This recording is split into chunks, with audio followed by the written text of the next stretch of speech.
And this understanding that, we're all born with a mind, we all have a brain, we all have a human cognitive function, and yet it's quite clear that it's furnished in different ways.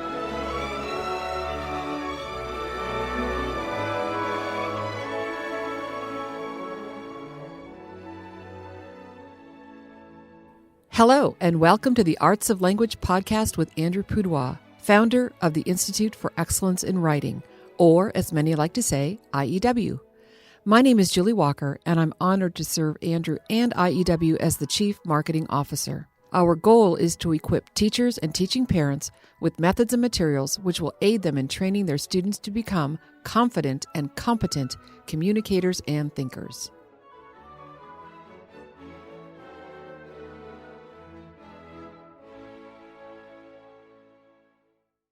Well, Happy New Year, Andrew Pudewa. It is the new year, and we are off and running 2024. Who would have ever thought we would last this long? I know, right? Well, I want to take you on a short trip down memory lane. I have to hide this from you. I'm reading an article from your book, however imperfectly, and I know you have the uncanny ability to read upside down. So I'm not letting you read this article because I want you to see if you can guess what this article is that I'm reading from. I don't know. You wrote it in 2009. Okay. So that would have been 15 years ago. Okay. You're right. Adorning our humble office, there are two things that always brighten my day and restore my focus: a map and a pile of papers. Well, I don't remember what article that is from, but I do remember talking about how much I like maps. Yes. And when we did the SSS, I insisted, let's get a big map on the wall so can show the kids where everything is. Yes. And, sometimes I'll just sit there and stare at a map, just thinking of the incredible hugeness of the world and of life and of creation. This is from the article, What Are We Really Doing Here? Oh, what are we really doing here? And the pile of papers is what, letters that people wrote me? Yes. It's not a pile of all this work I have to do. No, it was letters from people who were impacted by IEW and what we do here. And I thought, this being the first podcast of 2024, we could spend a few minutes talking about our theme for the year, which is Furnishing the Mind. Right. So last year, we were working with special needs, special circumstances. Spent a lot of time on kids who have frustrations reading, writing, the whole language world. And I feel like we really were able to curate a lot of valuable information. Exactly. And so hopefully any people new to our podcast will look through the previous episodes and see those things that may be of value. Yep. If they've got that, dyslexic, dysgraphic, ADD, ADHD, auditory processing kind of kid for whom the whole reading and writing on paper thing is challenging. Yep. So we've got two goals today, and I'm just hoping that we can get them both done in the short amount of time we have here, because we only have 20 minutes or so, because that's how long my walk is. Yes. Right. Okay. So one of our goals is to discuss this idea. What does that mean, furnishing the mind? Right. And the second goal would be to specifically talk about our theme, not just for the whole year, but for this month of January, and that is furnishing the mind with the need for IEW. What is it about IEW that can help listeners, families, teachers furnish their mind? So let's start with the first one. Well, I'm not quite sure when that idiom or expression was first used, but I believe it goes way, way back, hundreds if not thousands of years ago. And this understanding that, we're all born with a mind, we all have a brain, we all have a human cognitive function, and yet it's quite clear that it's furnished in different ways. Where you're born, where you grow up, the people that you live with, what you encounter, your experience, what you read. So it's a very huge idea, and that's really what makes us all unique, individual people in such a big way. But we can narrow it down a little bit and say, well, what are the tools or the furnishings that would allow us to be most effective in various ways. Mm-hmm. And of course, our thing is arts of language, listening, speaking, reading, writing, and thinking. Right. So how does that idea of furnishing the mind relate specifically to cultivating those skills? Mm-hmm. And so that's what we've been doing for a long time. Very long time, yes. And I remember when I first heard the expression, I just thought that is so perfect Mm-hmm. to help everyone understand. You know, everyone's got a different quality of brain, right? We're blessed or cursed by our genetics, our environment, our nutrition as we're growing up, everything to the air we breathe. And so, we all get a house, a building, Mm-hmm. but we get to choose what we fill it with. Mm-hmm. Mm-hmm. And that, I would argue, it would be better to have a humble little bungalow of a brain with beautiful and good things furnished it so that it's useful and enjoyable, and rather than, a great mansion that's empty or Mm-hmm. full of trash. Mm-hmm. I have to tell you this because it's a funny story, but Mm-hmm. I had a friend in college who was a drug dealer. Oh, dear. And I went to his home one time Mm-hmm. in Mendocino Okay. County, which you know. I know. And like every house in Mendocino is $1 million. At Maybe. least it seemed like it. Yes. Anyway, so I went to this house, and it was a beautiful, huge place. Mm-hmm. And we went in, and people were sitting on old milk crates. Oh, my word. There was no furniture. It was ugly. There was nothing on the wall except a stupid poster, something that was ripped. I mean, the whole thing was just very odd to me. Mm-hmm. And I think that impression stuck with me all these years after, that, yeah, you could have a beautiful house, but it could also be a miserable thing. Yes. Whereas, I've lived in small little houses that have beautiful art and comfortable furniture and useful tools in the kitchen. And Mm-hmm. so that's what we get to choose. So how do we want to furnish Right. the home of our mind, I Yes. guess? Yeah. Yes, and I know that you speak to a lot of those types of practices in your talk, Cultivating Language Arts, preschool through high school.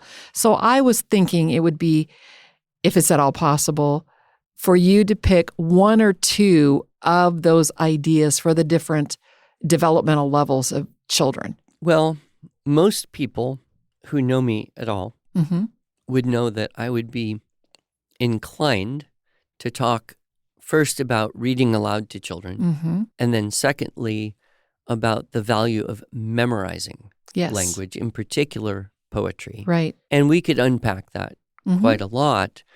But in that talk, I actually start with music. Yes. And the reason is because music is the first real form of language that we encounter, because before we even understand the meaning of words, we are impacted by the emotional, tonal variety of sound that comes through music. And pretty much in every culture through all of history, mothers have sung to their children Of course, yes. before they even talk much Yes. to them. Mm-hmm.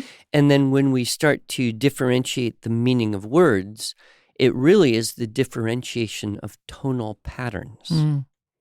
So if you want to create a higher aptitude toward language, then what you would do is be sure to have a musically rich environment for children. Nice. And of course, I've talked about this a lot, and people can go find my talk, The Profound Effects of Music on Living Things, and listen to that.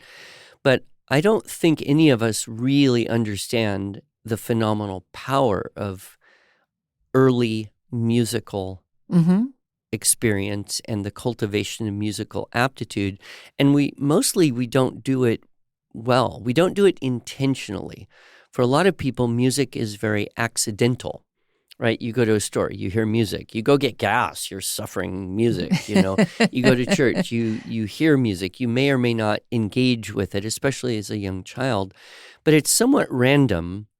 And what we're lacking then is the power of repetition to build familiarity. Mm-hmm. So when you sing the same song again and again, or you play the same little melody on the piano, or even a recorded, you take a little bit of Bach or a little bit of Mozart and you play that again and again and again and again, several times a day for a week, what happens is the child very quickly starts to memorize that pattern.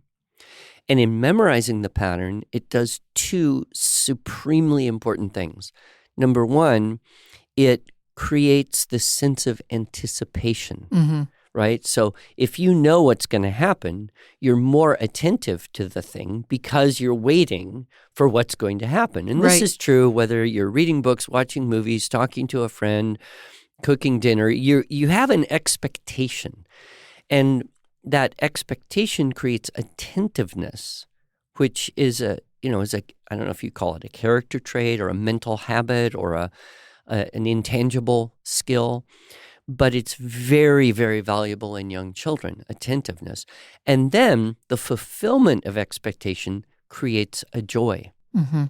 And so I often will start, a conversation about cultivating language arts with these ideas of creating increased attentiveness and a fulfillment of expectation leading to joy, firstly through music and then extended into children's books and picture books and Mm-hmm. the things that we would read to them. Reading out loud, music, reading out loud, memorizing poetry. Well, I think every parent and all of us grandparents yes. have often wondered, how is it that this little kid Mm-hmm. will happily listen to you read them this book for the umpteenth time in one day? Sure. What is it about the repetition? Mm-hmm. I also discovered that it's the repetition that also builds the attentiveness and the expectation and then the fulfillment. It's like you hear, the story of Ping. Yes. And you've heard it, a dozen times or 5 dozen times. You know what's going to happen. Yes. But when it does happen, there's that burst of joy. Yes. That fulfillment of expectation. Yes. And, I think today in our modern world, we are assaulted by novel. It's like we have to get new information. We have to get the newest thing. We have to get the new version. We're trained by commercialism to get bored quickly so that we have to buy new stuff. And this starts happening before we're even aware of it at a very young age. Yep. The new toy. Whereas if you look back in history, it was more like you had a limited amount of stuff available, whether it was books or toys or places to go or things to do or people to talk to. Mm-hmm. So you had to be able to get deeper into the appreciation of those things to survive boredom. Right. I mean, it's interesting how kids are naturally driven to cure boredom through activity. Yes. Right? Yes. And if you don't do that for them, what do they have to do? Do it for themselves. They have to go be creative. Yeah. They have to go see new things that they didn't notice before and figure out new ways to play with the thing that they have. And my good friend and I have often had conversations about what we really need to help children in the world become better readers and better thinkers and contemplate better is to have a restoration of boredom. Like let children be alone and bored and don't let them convince you that it's your job to entertain them 24/7. Exactly. Yep. My son took my grandkids on a long road trip a few weeks ago. And for the first half of the time, he was equipped. He was ready because it was just him. His wife was home working, and Oh, it was my. just him. So it was a 10-hour road trip with two little a kids. 6-year-old and a 3-year-old. And the first half of the time, they just talked and had little snacks that I'd prepared for him. And he was just so happy he was equipped. He was ready with the screen, but he didn't have to use it for many hours. And I just love that. I just love that, getting away from the screens and finding ways to enrich their mind, furnish their mind through conversation, through music, through reading aloud and all that. Okay, so, those are the preschool primary years. And then as we get older, when I think about furnishing the mind, specifically with materials that IEW can help families with, teachers, schools with, when do you recommend the best time to get started actually learning this thing called writing? Yeah, well, let's just back up a little bit. Sure. And talk about the fundamentals of furnishing the language facility. So at the base level of furnishing is vocabulary, right? And you've heard me say many times, I'm sure, what I discovered in teaching writing, because writing is kind of like distilled thought. So when you ask someone to write something, you're asking them to pull out the best, most accurate expression of an idea that they can come up with. That you can't think a thought that you don't have the words to think it in. Yes. And this strikes me true again and again. And what's the difference between an articulate person who can convey more complex, therefore more enriching and valuable information, compared with a person who can't? It's basically the vocabulary. Yes. Do you have the words to do that in? Yes. And in English, we're so blessed because we have so many words and we have lots of shades of nuance in the words that are not quite synonyms, but close, but you would choose them carefully because they have a different, substrate of meaning. And understanding this and growing up in a rich vocabulary, that is, I'd say, core to everything else. And it's done primarily in two ways: through the literature that comes into the brain and through the environment that comes into the brain. So if you read good books to kids and they acquire words from hearing, you have conversations around them with elevated vocabulary. That's just going to bring them up. That's just the natural function. And you can do the opposite. You can kind of shrink the vocabulary by restricting the environment or polluting it with a lot of pop commercial, screen-based sound and information. And then there's also, what do we move from our passive vocabulary into our active vocabulary? Exactly, yeah. So you might hear a word and kind of know what it means, but to use that word, you have to have a more concrete concept of that meaning. And that happens through practice, primarily through conversation, and that is empowered by the memorized patterns of language that you would acquire from, everything from nursery rhymes at the base to memorizing Patrick Henry's last couple paragraphs of Give Me Liberty or Give Me Death speech. It's on a spectrum of very simple, what people have always done for children, up to can we imitate and replicate the highest level of language that we know of. Yes, exactly. And that's called growing up. I mean, if you're doing it right, you Yes. start with nursery rhymes and you end with memorizing Shakespeare. Yes, yes. So, wow. So those two things, the auditory input and then the moving of words from the passive to the active vocabulary through conversation, narration, and the recitation of memorized language patterns. Right. So that's level one, vocabulary. Level two is going to be what we might call grammar or syntax. So how are words put together to be more or less effective? And again, these are patterned through literature and through recitation of memorized poetry and speeches and scripture, whatever you are memorizing. And what's interesting, and I learned this as a teacher of music. Okay, so who becomes the best improvisation musician, right?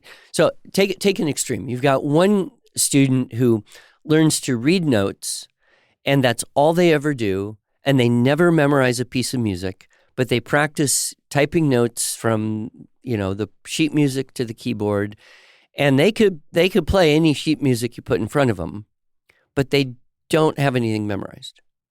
Or take the opposite extreme, a student who actually never learned to read notes and just imitated by playing by ear, and then was able to hear a piece and practice it and memorize it and play it on demand and built up a huge repertoire of memorized repertoire. Well, who's going to be better at the creative side of music, the improvisation, the composition? Well, the student who was playing by ear. Right, because they have that huge database of what? Musical patterns. Yep. So when we are memorizing language on the foundation of vocabulary, we're also acquiring a great diversity of patterns of speech. Yep. Of this grammar, syntax, ways to put words together.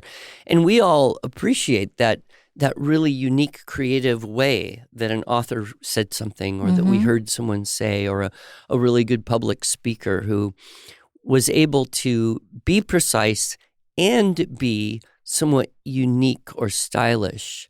And the goodness and the beauty of that blends together. And so I think we want to attend then to the syntax in the same way, and knowing that it's doing something equally as significant. Well, and I love that you brought this back to music. We often talk about how teaching writing should be more like teaching music, and what you described, the two extremes, reminds me of how people attempt to teach writing, and how we teach writing is very different. And we don't rely on the grammar books where you learn the parts of speech and then you just look at a blank page and have to come up with something, perform this composition, right? It's interesting, that's the same word, composition in music and composition in language. Only knowing the grammar versus starting with existing content. And that's how we do it at IEW. We start with existing content.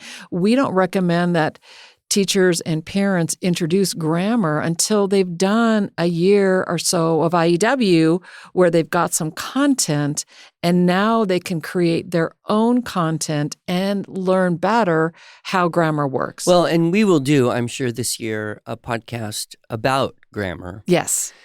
But what's interesting is the word composition is from the Latin posit, which means to place.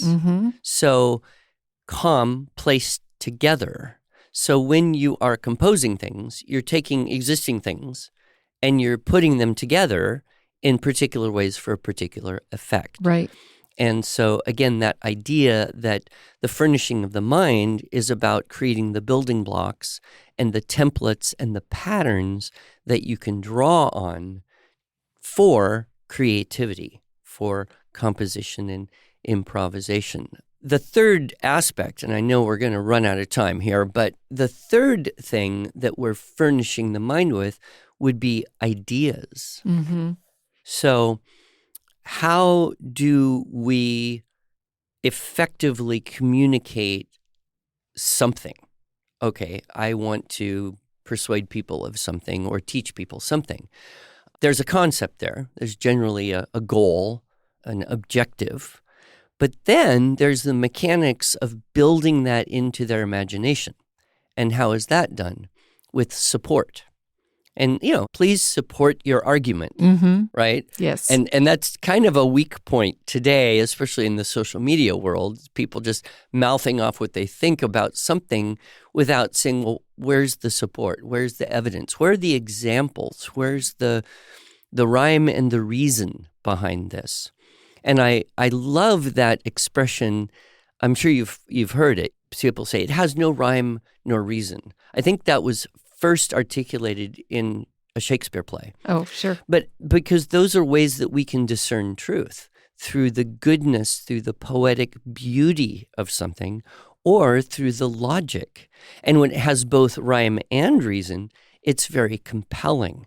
And I think we see some of the greatest stuff ever written, from scripture to ancient poetry to the great novels. And you read a line, you just think, well, that not only makes sense, it's beautiful too. And then it's very compelling in its truth. Mm-hmm. So when we are wanting to communicate ideas, then we draw upon that database of ideas that we have. Yes. That stock. And I would refer people back to the interview we did with Scott Newstock and How to Think Like Shakespeare. Mm-hmm. And we talked a little bit about this idea of the stock is all the ideas that everybody's ever thought of that are available to us. Well, there's way more ideas available to us than we will ever hold in our brain at one time.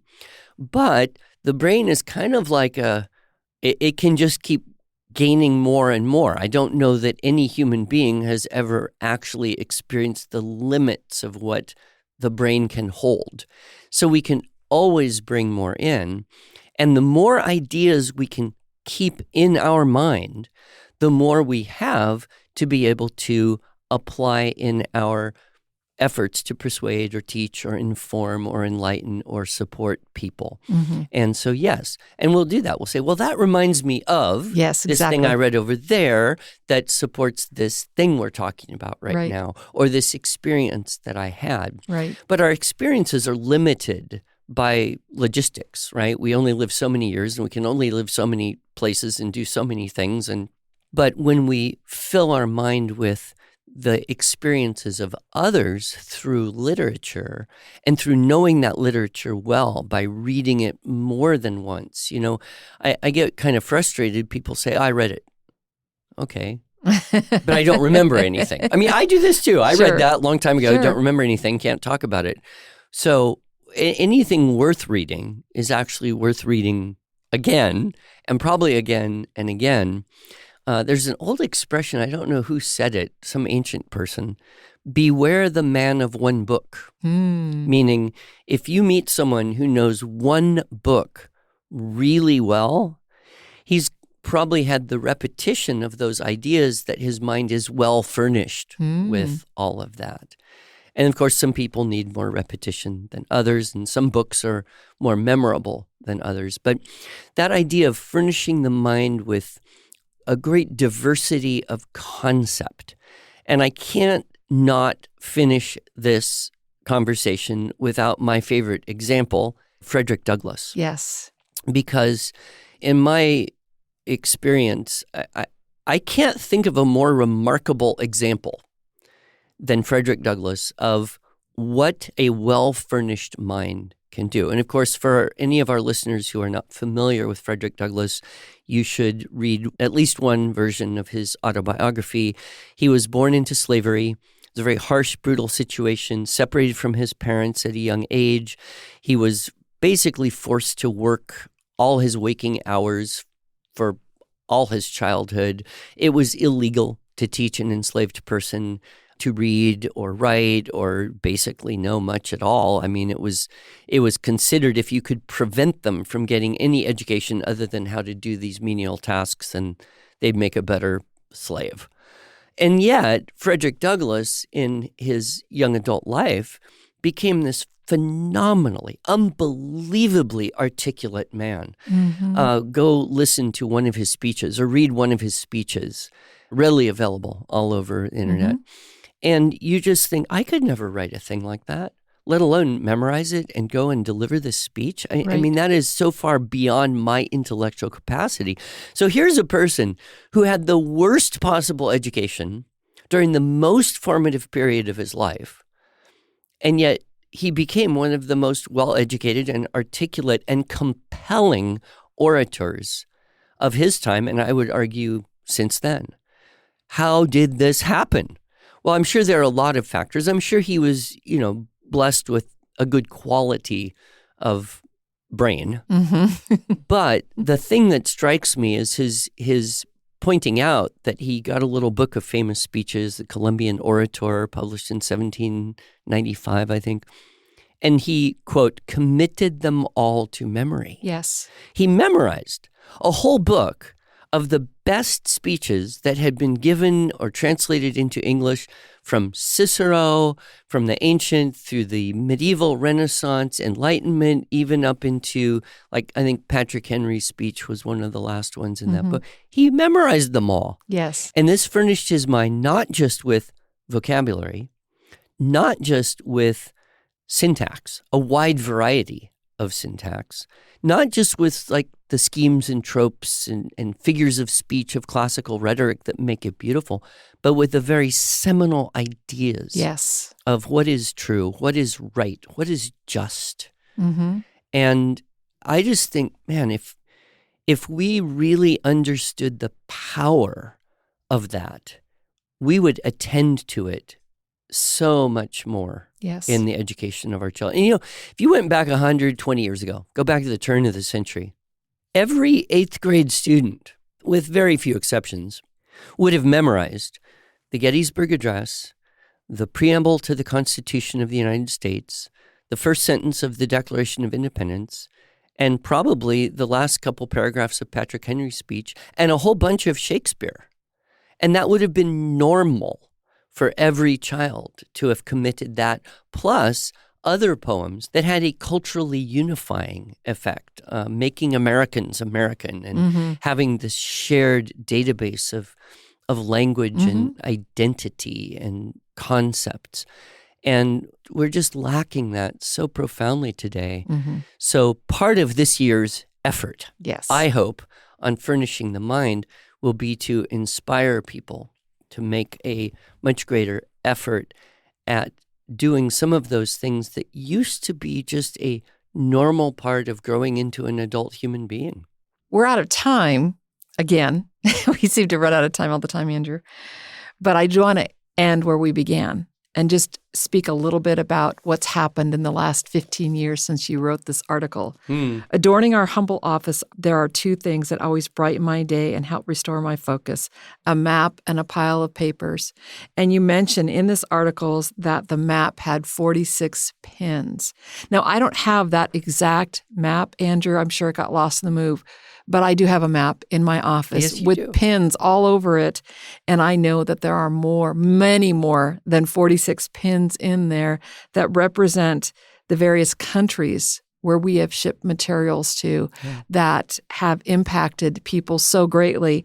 And the pile of papers, well, we don't necessarily, unless we print them out, we don't necessarily have piles of papers anymore, but we sure get a lot of people saying thank you to you, Andrew, and to our company for the incredible work of IEW in transforming and helping their students become confident and competent communicators and thinkers. And that's really what we're doing here, isn't it? That is really what we are doing here. And it seems as though we've been blessed in our efforts. And if we continue to strive for clarity of purpose and keeping things simple and empowering teachers and parents, we really can continue and I think grow our ability to help people improve in their listening and speaking and reading and writing and ultimately in their thinking skills. So here's to 2024.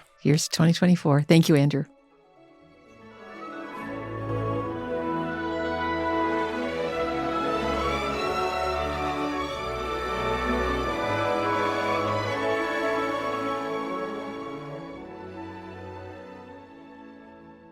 Thanks so much for joining us.